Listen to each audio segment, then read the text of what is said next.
A quiet old man tries to escape his violent past in a small town ruled by a ruthless gang, but when they push him too far, his buried skills resurface, leading to a showdown that will change everything. Who is Arthur, and what secrets does he hide? Arthur sat alone at a small corner table in the dimly lit bar, nursing a modest glass of whiskey. The low hum of conversations filled the room, creating a comforting background noise. He preferred it that way, anonymous, unseen. The regular patrons barely noticed him, which suited him perfectly. The last thing Arthur wanted was attention. The door burst open, disrupting the quiet rhythm of the evening. Marco and his gang swaggered in, their boisterous laughter and jeering voices drowning out all other sounds. Arthur didn't need to look up to know trouble had arrived. The air in the bar grew tense, and several customers exchanged uneasy glances. Marco, the self-proclaimed ruler of the streets, thrived on intimidation. His reputation preceded him. Marco's sharp eyes scanned the room, finally landing on Arthur. "Well, well," he drawled, his voice carrying a dangerous edge. "Look who's trying to hide in plain sight." Arthur felt the weight of their stares but kept his gaze fixed on the table. His grip on the glass tightened imperceptibly. The gang approached, their footsteps heavy with mockery. Marco leaned over the table, a smirk plastered across his face. "Cat got your tongue, old man?" Marco sneered. "What are you even doing here? Shouldn't you be home knitting or something?" Laughter erupted from the gang, loud and cruel. Arthur remained still, his expression blank, though a flicker of something unreadable crossed his eyes. From across the bar, Clara, Arthur's young and fiery niece, witnessed the scene. Without hesitation, she stormed over, her heels clicking sharply against the floor. "Leave him alone, Marco," she demanded, her voice steady despite the obvious tension. Marco straightened, his grin widening as he turned to face her. "And who do we have here? The family watchdog?" he taunted, stepping closer to Clara. "I said leave him alone," Clara repeated, standing her ground. The room fell silent as Marco's smirk twisted into something more sinister. Without warning, he shoved Clara back, causing her to stumble. Gasps rippled through the bar as patrons watched, frozen between fear and outrage. Arthur finally lifted his gaze, his eyes locking onto Marco's. For a brief moment, the room seemed to hold its breath. Arthur's expression betrayed no anger, no fear, only an unnerving calm that hinted at something buried deep within. Marco laughed, mistaking the silence for submission. "You're pathetic," he spat before leading his gang to a table, their laughter resuming as though nothing had happened. Arthur rose slowly, his movements deliberate. He walked to Clara, helping her steady herself, his hand gentle on her arm. "Let's go," he said softly. As they exited the bar, the crowd watched in silence, a mix of guilt and unease hanging in the air. Arthur's shoulders sagged slightly, the weight of the humiliation pressing down on him. Yet his eyes held a quiet intensity, a glimmer of something brewing beneath the surface. Arthur sat in his modest living room, the dim glow of a single lamp casting long shadows across the walls. The silence of the night offered no comfort, only space for memories to resurface. He leaned back in his worn armchair, staring at the faded wallpaper, but his mind was far from the room. Flashes of his past came unbidden, faces, places, missions. The sharp crack of gunfire echoed in his mind, accompanied by the weight of decisions he could never take back.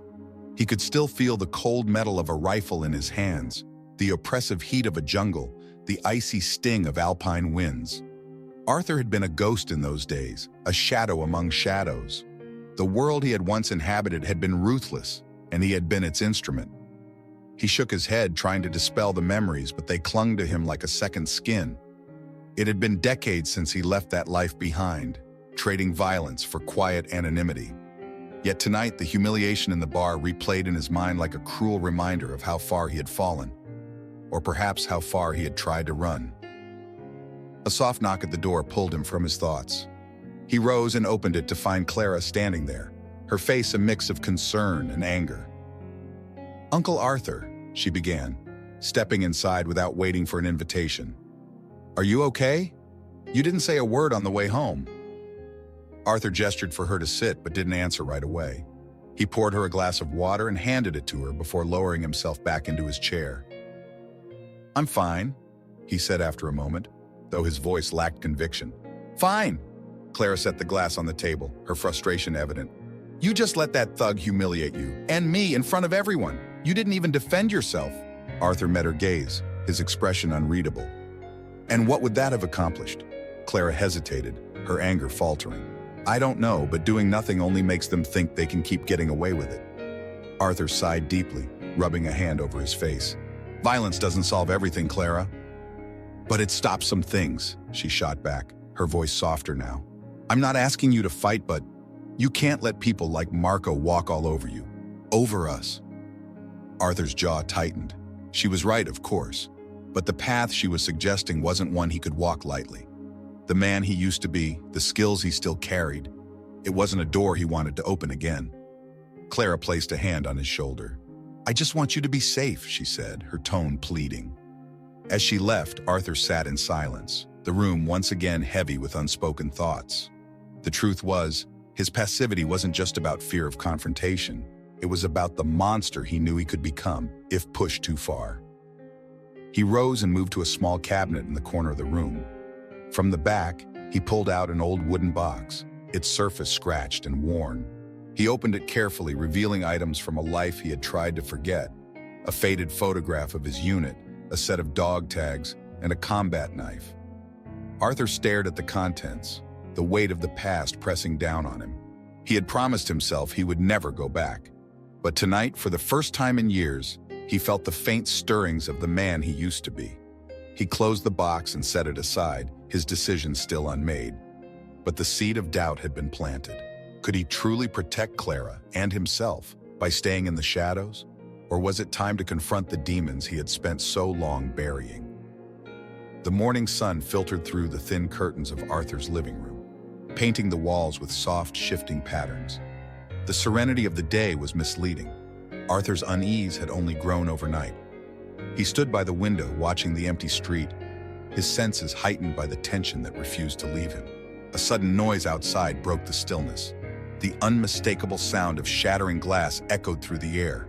Arthur rushed to the door and froze at the sight before him. His truck, an old but reliable vehicle, was now covered in crude spray paint. Words like "stay down" and "know your place" dripped in angry red across its sides. The windshield was smashed, shards of glass glittering on the ground like jagged diamonds. As Arthur stepped closer, he noticed a small object tied to the broken side mirror. It was a crow feather, wrapped in a thin strip of leather, a calling card he had seen before, long ago in places far from here. The implication was clear. The sound of footsteps drew his attention. Two men stood at the edge of his driveway, their postures casual but their presence deliberate. Arthur recognized them as part of Marco's gang. "Morning, old man," one of them called out, smirking. "Hope you like the new look for your ride." Arthur's jaw tightened. He said nothing, keeping his expression neutral. "Marco sends his regards," the second man added. "He thought you might need a little reminder about who runs this town." The two exchanged glances, clearly enjoying their intimidation game, before sauntering off down the street. Arthur watched them go, his fists clenched at his sides. By the time Clara arrived later that day, the mess had already been cleaned up. The truck, however, bore the scars of the morning's vandalism. "Uncle Arthur, what happened?" she asked, her voice rising in alarm as she took in the damage. "It's nothing," he replied curtly. "Nothing?" Clara's eyes widened. "This is Marco, isn't it? You can't just ignore this." Arthur didn't answer immediately. Instead, he stared at the truck, his mind replaying the faces of the two men. He could hear Marco's smug voice in his imagination, daring him to act. "They won't stop," Clara said, her tone softening. "You know that, right? Until someone does something, they'll keep pushing." Arthur met her gaze, the weight of her words settling heavily on him. She wasn't wrong, but the idea of fighting back, of stepping into a world he had tried so hard to leave behind, filled him with dread.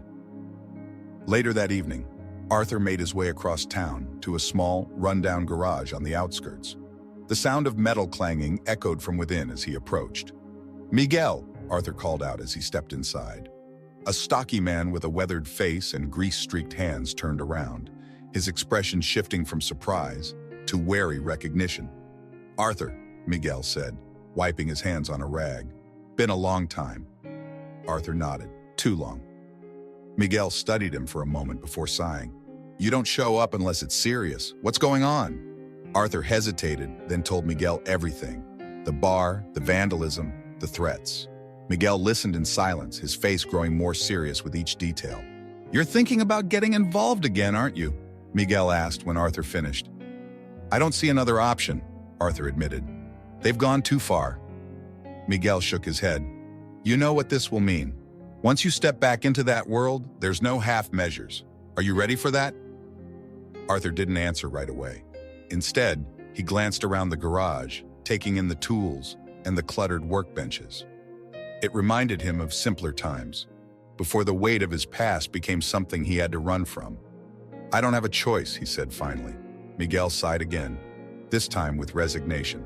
"All right," he said. "If we're doing this, we do it right." Arthur nodded, the faintest glimmer of determination returning to his eyes. He knew the road ahead would be dangerous, but for Clara's safety and his own peace of mind, he couldn't afford to turn back now. The garage smelled of motor oil and rust, its walls adorned with tools and parts from half-finished projects. Miguel stood by a workbench, examining a set of blueprints for a makeshift surveillance system. The harsh fluorescent light above cast sharp shadows across his face, emphasizing the lines etched by years of hard labor and memories he'd rather forget. Arthur leaned against the doorway, his posture deceptively relaxed. Inside, however, his mind was a storm of calculations and memories. The tension in the room wasn't unfamiliar. It was the same shared silence they'd endured countless times before missions in another life. Miguel finally broke the silence. "You sure you want to do this, Arthur? This isn't a bar fight or vandalism we're talking about. Once we start, there's no stopping until it's finished." Arthur stepped closer, his voice steady. "Marco's gang doesn't play by rules. If I don't act, it won't stop with me. Clara's already in their crosshairs. I can't let that happen." Miguel sighed, folding the blueprints and setting them aside.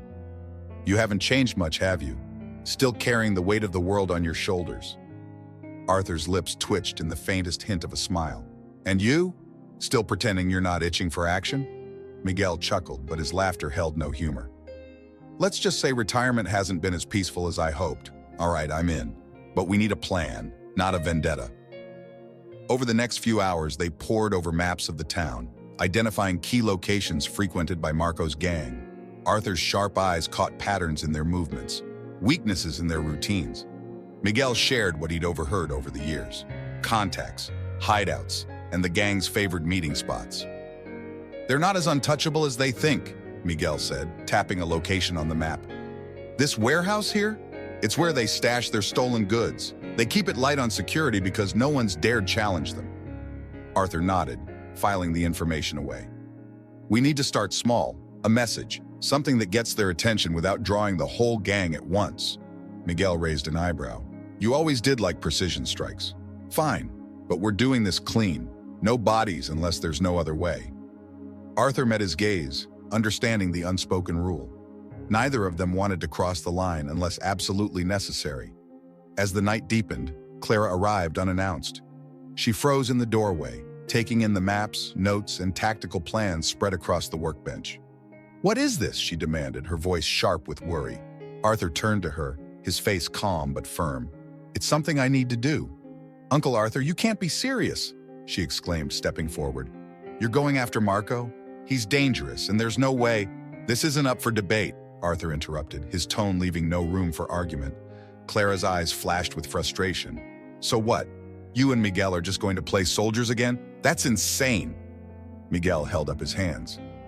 "Hey, I'm just the mechanic here," he said, though his tone lacked conviction. Arthur placed a hand on Clara's shoulder, his voice softening. "I made a promise to protect you, Clara. This is the only way to make sure you're safe. Trust me." She searched his face, looking for any sign of hesitation, but found none. "Just don't get yourself killed," she said finally, her voice trembling. Arthur nodded. "I won't." As Clara left, Miguel glanced at Arthur. "You've got guts, but she's right to worry. If we're not careful, this could spiral fast." Arthur's gaze returned to the map. "Then we make sure it doesn't." In that moment, the room felt charged, as if the weight of their shared history had returned to bind them to a new mission. The stakes were high, but Arthur and Miguel knew the path they'd chosen. There was no turning back. The night was still, the kind of quiet that carried an undercurrent of anticipation. Arthur and Miguel crouched behind an abandoned building overlooking a narrow alley. The air smelled faintly of gasoline and damp concrete. A low-hanging fog blurred the edges of the streetlights, creating an eerie glow. Arthur scanned the alley through a pair of binoculars. Two of Marco's men stood near the back entrance of a decrepit convenience store, laughing and smoking, oblivious to the watchful eyes hidden in the shadows. "They're lax," Miguel whispered, leaning against the wall. "No backup, no patrols, cocky, just like you said." Arthur lowered the binoculars and handed them to Miguel. "Cocky is predictable. We'll use it against them." Miguel smirked. "I almost forgot how calculating you can be." Arthur ignored the comment, his mind focused on the task at hand. This was a test, a calculated disruption to shake Marco's confidence and send a message. The target wasn't the men, but the stolen goods stored inside. "Ready?" Arthur asked, his voice low. Miguel gave a curt nod, pulling a small device from his bag. It was a makeshift noise generator, a relic from their old days. He placed it a few feet away from the alley and activated it. A high-pitched screech erupted, cutting through the stillness like a blade. The two men in the alley stiffened, their laughter fading. "What the hell is that?" one of them muttered, tossing his cigarette to the ground. "Check it out," the other barked, drawing a pistol and stepping cautiously toward the source of the sound. Arthur and Miguel moved quickly, slipping through the shadows toward the entrance. The remaining guard had his back to them, distracted by the commotion. Arthur moved with practiced precision, wrapping an arm around the man's neck and pulling him into a chokehold. The man struggled briefly before slumping unconscious. Miguel crouched by the door, working quickly to disable the lock. A faint click signaled success, and they slipped inside. The interior was dimly lit, the air heavy with the scent of mold and stale cigarettes. Crates were stacked haphazardly along the walls, their contents ranging from stolen electronics to unregistered weapons. Arthur moved swiftly, planting small charges along the base of the stacks. Miguel whispered, "We've got 2 minutes tops before that guy comes back." Arthur nodded, his movements precise and unhurried. He placed the final charge and signaled Miguel to retreat. They exited silently, blending into the shadows just as the second guard returned, shaking his head. "No one out there," the man grumbled, joining his companion near the crates. Arthur pressed a button on a small remote. A muffled series of pops echoed from within the building as the charges detonated, collapsing the stacks of stolen goods in a cloud of dust and debris. The guards scrambled, shouting in confusion, their weapons drawn. From their vantage point, Arthur and Miguel watched as the men radioed for help, their panic evident. Sirens sounded in the distance, an unintended bonus as the local authorities were drawn to the scene. Miguel grinned. "That'll shake them up. Marco's not going to like losing that stash." Arthur's face remained stoic, though a flicker of satisfaction crossed his eyes. "It's a start." The two slipped away into the night, their presence erased before the police arrived. For Arthur, the operation had gone as planned, but he knew the real challenge was yet to come. This was only the opening move in a dangerous game, and Marco would respond. As they reached Miguel's garage, Clara was waiting, her arms crossed and her expression a mixture of anger and worry. "What did you do?" she demanded, her voice sharp. Arthur didn't answer immediately, brushing past her to sit down and remove his gloves. "What needed to be done," he said finally, his tone calm but firm. "Uncle Arthur, this isn't just about you anymore," Clara snapped. "They'll retaliate. You're putting everyone in danger." Arthur met her gaze, his expression unyielding. "Then I'll make sure they don't get the chance." The determination in his voice silenced her, though her concern remained clear. Miguel watched the exchange quietly, his own unease evident. As the night wore on, Arthur couldn't shake the feeling that the first move had set something larger in motion, something he couldn't fully control. The morning arrived heavy with tension. Arthur sat at the kitchen table, his coffee untouched. The quiet of his home felt oppressive, as if the walls themselves were bracing for the inevitable. He knew Marco wouldn't let the previous night's actions go unanswered. It wasn't a question of if, only when. Miguel had left just before dawn, promising to gather more information on Marco's next move. Clara had stayed the night, refusing to leave despite Arthur's insistence. Now she stood by the window, peering out nervously at the empty street. "They're going to come, aren't they?" she asked, her voice barely above a whisper. Arthur looked at her, his expression unreadable. "Yes." Clara turned to him, frustration flashing in her eyes. Then why aren't you doing more to stop this? You poked the bear, Uncle Arthur.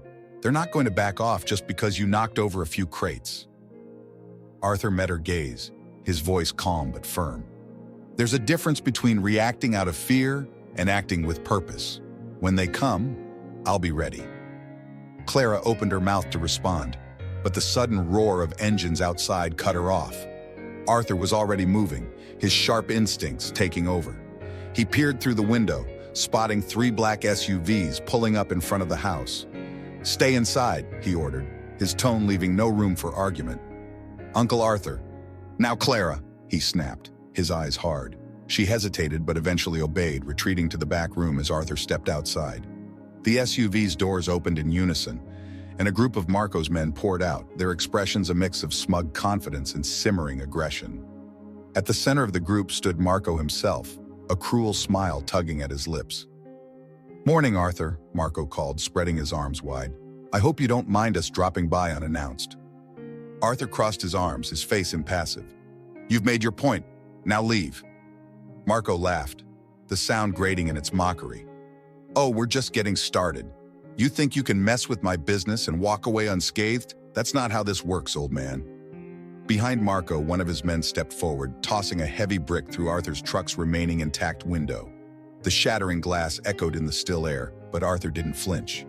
"I'm here to teach you a lesson," Marco continued, his voice low and menacing. "You and your little niece." Arthur's jaw tightened, his hands curling into fists at his sides. "Leave her out of this." "Too late for that," Marco sneered. "She's part of the reason we're here. Pretty little thing like her deserves a better protector, don't you think?" Before Arthur could respond, a scream rang out from inside the house. His heart seized as he turned toward the sound, but Marco's men blocked his path. "Clara!" Arthur shouted, his voice booming with a force that made even Marco falter. 2 of Marco's men dragged Clara out of the house, her hands bound and her eyes wide with fear. She struggled against their grip, but they held her tightly. Marco stepped closer to Arthur, his smirk returning. "You had your chance to walk away. Now you're going to watch as I take everything from you." Arthur's gaze burned with a fury he hadn't felt in years. His fists clenched so tightly his knuckles turned white. For a moment, time seemed to slow. He took in every detail. The positions of the men, the angles of the SUVs, the distance to Clara.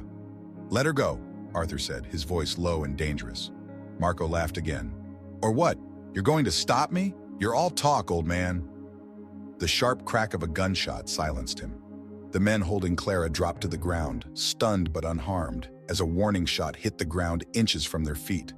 Arthur turned his head slightly, spotting Miguel at the edge of the property, a rifle in hand and a grim look on his face. Marco's smile faded, replaced by a snarl. "You're playing a dangerous game, Arthur." Arthur stepped forward, his voice steady. "Let her go. Now." Marco hesitated, the tables turned, but his pride wouldn't let him back down completely.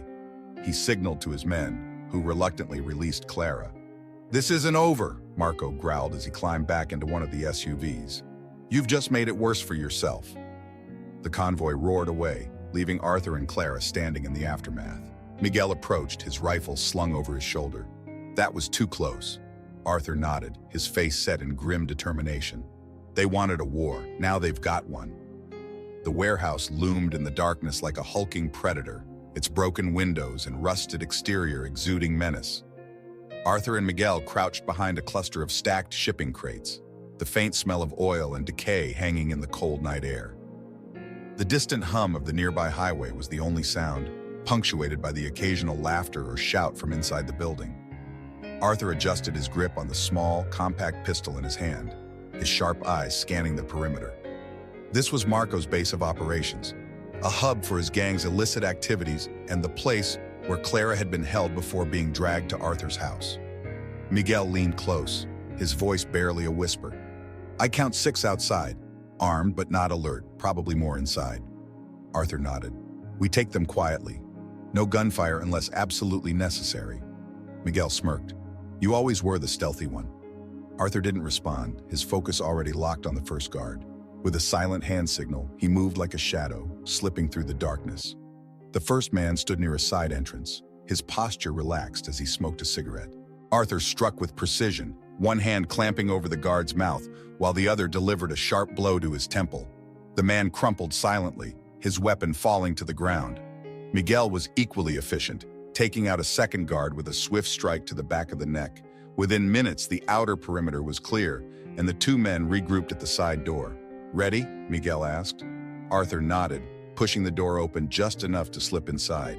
The interior of the warehouse was dimly lit, with overhead lights flickering sporadically. Crates and barrels were stacked haphazardly, creating a labyrinth of narrow pathways. Voices echoed from deeper within the building, Marco's men, unaware of the intruders. Arthur motioned for Miguel to take the left flank while he moved right. The plan was simple: disrupt and dismantle, divide Marco's men, disorient them, and create chaos. As Arthur moved through the shadows, his mind was sharp, his training taking over. He dispatched another guard silently, using the environment to his advantage. A discarded wrench became a weapon, and a stack of crates provided cover as he moved closer to the central area. Miguel caused a distraction on the other side, toppling a barrel and drawing two guards away from their posts. The noise created just enough confusion for Arthur to slip closer to the main group. Marco's voice rang out from the center of the warehouse, laced with irritation. "What's going on out there? Keep your heads on straight." Arthur crouched behind a stack of crates, his eyes narrowing as he spotted Marco surrounded by four of his men. Clara wasn't in sight, but Arthur had no doubt she was being held deeper inside. Miguel joined him moments later, his breathing steady. "This place is crawling with them," he murmured. "Good," Arthur replied. "They won't see this coming." Arthur pulled a small makeshift device from his pack, an old smoke grenade he and Miguel had rigged earlier. He tossed it into the center of the room, and within seconds, thick gray smoke began to fill the air. Shouts erupted as Marco's men scrambled, their vision obscured. Arthur and Miguel moved in tandem, using the chaos to their advantage. Miguel took down one man with a well-placed blow, while Arthur disarmed another, sending him sprawling to the ground. As the smoke began to dissipate, Marco's furious voice cut through the confusion. "Find them! Kill them!" Arthur emerged from the haze, his pistol aimed directly at Marco. "It's over, Marco! Call them off!" Marco turned slowly, his face twisting into a sneer. "You really think you've won? You're just an old man grasping at a life that's long gone." Arthur's expression didn't waver. "Let Clara go, and I might let you walk out of here." Marco laughed, a hollow, mocking sound. "You don't have it in you, Arthur. You never did." In the next instant, the remaining guards charged. Arthur moved with the precision of a man who had spent his life in combat, dodging blows and incapacitating attackers with swift, calculated strikes. Miguel provided cover, his rifle crackling as he picked off anyone who got too close. The fight was brutal and chaotic, but Arthur's resolve never wavered. By the end, Marco stood alone, breathing heavily, his sneer replaced by a flicker of fear. Arthur stepped forward, his pistol steady. "Where is she?" Marco hesitated, then gestured toward a small room at the back of the warehouse. Arthur signaled Miguel to check it, keeping his weapon trained on Marco. Moments later, Miguel emerged with Clara, her hands untied and her face streaked with tears. Arthur's relief was visible for a brief second before his focus returned to Marco. "It's over," Arthur said quietly, lowering his weapon. Marco glared at him but said nothing as Arthur and Miguel led Clara out of the warehouse, leaving the broken remnants of Marco's operation behind. The wind howled through the skeletal remains of the abandoned industrial complex, carrying with it the scent of rust and decay. Arthur stood near the edge of the wide-open space, his eyes fixed on the looming figure of Marco across the expanse. Behind Marco, scattered remnants of his remaining gang waited in tense silence, their earlier confidence now dimmed. Miguel and Clara stayed back near a derelict truck, Clara clutching Miguel's arm as if holding him in place. "He doesn't have to do this alone," she said, her voice barely audible over the wind. Miguel shook his head, his expression grim. "This isn't just about Marco. It's about Arthur proving to himself that he's still who he used to be." In the center of the yard, Arthur and Marco circled each other, the world around them seeming to fade. Marco's sneer was painted with mockery, but his eyes betrayed the truth. He understood the man standing before him was not the broken old figure he had humiliated in the bar. "You really think this ends with me?" Marco taunted, his voice cutting through the wind. "Take me out and someone worse will fill the gap. That's how it works." Arthur remained silent, his movements measured, his body relaxed but coiled with the readiness of a predator. Marco chuckled, spreading his arms. Look at you. You can't even deny it. You're out of your depth, old man. Am I? Arthur's voice was calm, but the weight behind it was undeniable. Marco lunged, his knife flashing in the dim light. Arthur sidestepped the attack, pivoting with practiced precision. He struck Marco's wrist, forcing the blade to clatter to the ground. Marco stumbled but recovered quickly, swinging wildly with his fists. Arthur blocked each strike with the fluidity of a man who had spent his life in combat. His counterattacks were surgical, a punch to the ribs, an elbow to the jaw, a sweep that sent Marco sprawling to the ground. Marco groaned, spitting blood as he pushed himself up. You think this makes you a hero? You're just like me. Arthur stepped closer, his shadow falling over Marco. The difference is, I don't use power to hurt people. I use it to protect them. With a roar, Marco charged again, but his movements were clumsy, fueled by desperation. Arthur caught him mid-strike, twisting his arm and forcing him to his knees. Enough, Arthur said, his voice low but commanding. Marco snarled, struggling against Arthur's grip. Kill me then. That's the only way this ends. Arthur hesitated, the weight of the moment pressing down on him. He had spent his life mastering violence, but he had always drawn a line. Killing Marco would cross that line, and he knew the man he would become if he gave in to the temptation. Instead, Arthur released Marco with a shove, sending him sprawling into the dirt. He turned to the remnants of the gang, who had watched in stunned silence. Leave, Arthur commanded, his voice sharp as steel. If I see any of you again, it won't end like this. One by one, the men scattered, their fear palpable. Marco struggled to his feet, his body battered and his pride shattered. He glared at Arthur, but the fire in his eyes was gone. You're a fool, Marco spat. This won't change anything. Arthur stepped closer, his voice a low growl. It changes everything. You're done here. Marco stumbled away, disappearing into the shadows. Arthur watched him go, his shoulders sagging slightly as the adrenaline began to fade. Miguel approached, Clara trailing behind him. You let him live, Miguel said, his tone neutral but edged with approval. He's not worth it, Arthur replied. Clara threw her arms around Arthur, her voice trembling. I thought I was going to lose you. Arthur hugged her tightly, his silence speaking volumes. For the first time in years, he felt a measure of peace, not because the fight was over, but because he had won it on his terms. The three of them walked away from the industrial yard, leaving behind the echoes of the past and the ghosts of violence. Arthur knew the road ahead wouldn't be easy, but for now he was content to hold on to the people he loved. News of Marco's defeat spread quickly through the town, carried by whispers in bars and murmurs in dark alleys. Without their leader to rally them, the gang began to fracture. The once feared organization dissolved into infighting as members turned on each other in a desperate bid for control or a chance to escape retribution. Arthur watched from a distance as the gang's empire crumbled. Marco's lieutenants disappeared one by one. Some fled, others were taken down by rival factions. The stolen goods they hoarded were raided by authorities, who, emboldened by the gang's weakness, finally acted. The streets grew quieter, their oppressive grip loosening day by day. Clara urged Arthur to take pride in what he'd accomplished, but he remained cautious. It's not over until they're gone for good, he told her. Miguel, ever the pragmatist, helped Arthur monitor the situation. Together, they dismantled the gang's remaining strongholds, targeting supply lines and exposing hideouts. Their precision left no room for resurgence. By the end of the month, Marco's gang was no more, a specter of its former self, reduced to fragmented memories. The community began to reclaim its sense of security.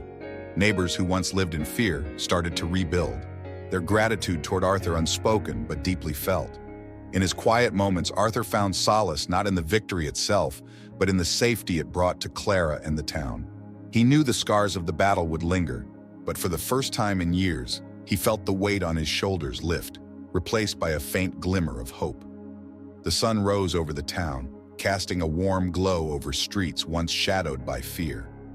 Arthur stood on his front porch, sipping coffee from a battered mug, watching life slowly return to normal. Children played in the park across the street, their laughter a melody he hadn't heard in years.